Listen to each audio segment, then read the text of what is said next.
Hey guys, Dr. Steve here with you. I'm coming to you from beautiful Pennsylvania, where I had the honor of speaking at Senator Doug Mastriano's victory celebration event last night. And I just wanted to give you a quick assessment of what that was like and an update on the primaries as they continue to unfold, particularly here in Pennsylvania with the much-watched Senate race. So let me begin with what I saw last night at Mastriano headquarters. First off, it was huge.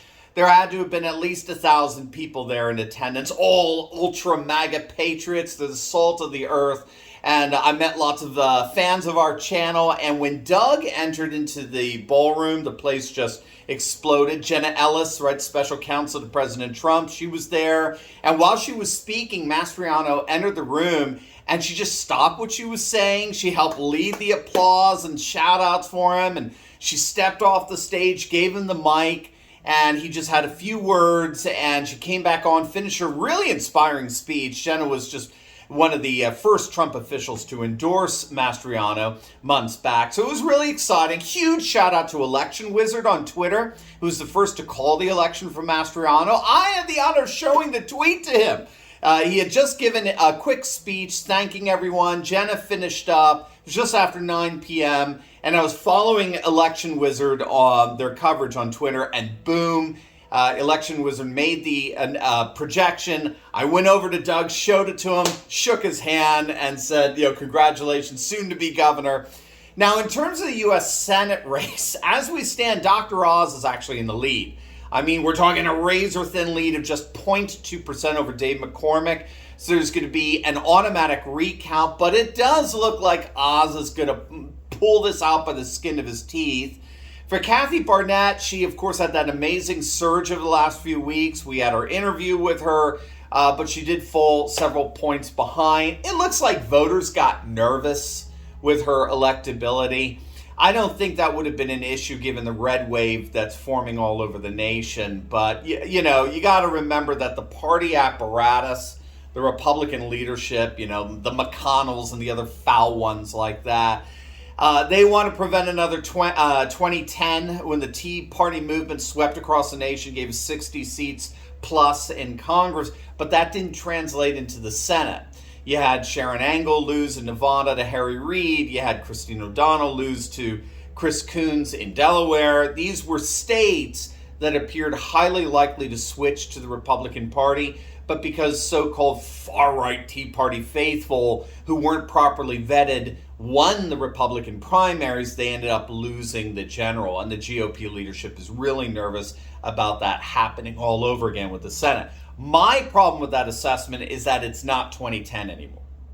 2010 was just the beginning of the populist uprising. Scott Rasmussen, Doug Schoen, they detail that in their book on the Tea Party movement published back in 2010. It was just the beginning, and we have since seen Ultra-MAGA storm, not just the Republican Party, but storm general sentiment.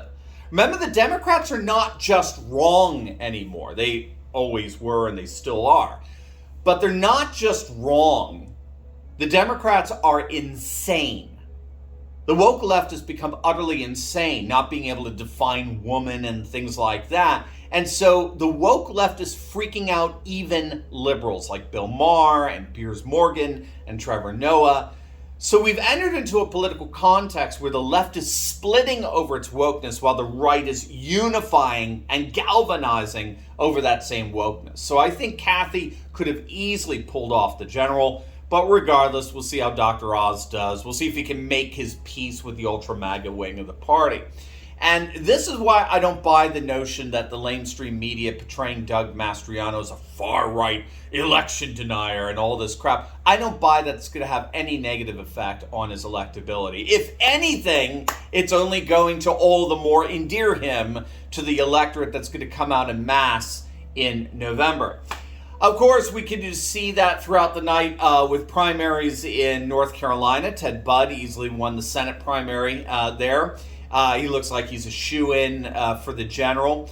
He was endorsed by Trump, and the turnout among Republicans was reportedly huge in North Carolina. So that's going to be amazing come November, especially given the fact that a significant portion of Democrats in North Carolina always vote Republican. They're part of the mass defection from the Democrat Party that the lamestream media covers up. They lie by omission. They never talk about that defection. But we saw this back in 2020 where Democrats en masse voted for Trump in North Carolina because they're conservative, but they never changed their voter affiliation. So Bud ran away with this. Of course, Madison Cawthorn got taken down. He lost to Chuck Edwards. The deep state took Madison out. He wasn't playing by the rules, as it were, so they got rid of him. I think Madison's got a very bright future in politics. Of course, we'll have to see, but I think we're going to see him bounce back from this in no time. And the big news in the end is that despite Madison losing and Dr. Oz teetering on victory, again by the skin of his teeth, Trump continues to absolutely crush it with his endorsements. He's now 85-3.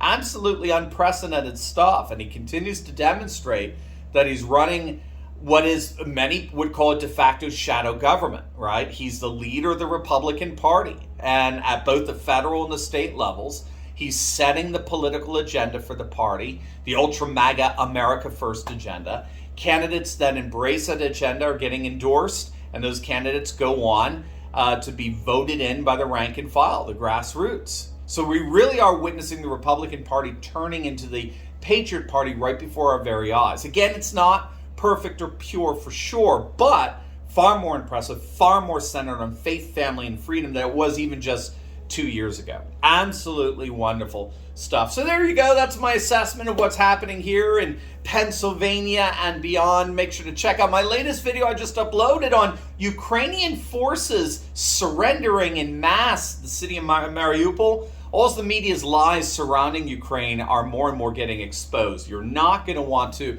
miss that. So make sure to click on the link, and I will see you over there. God bless.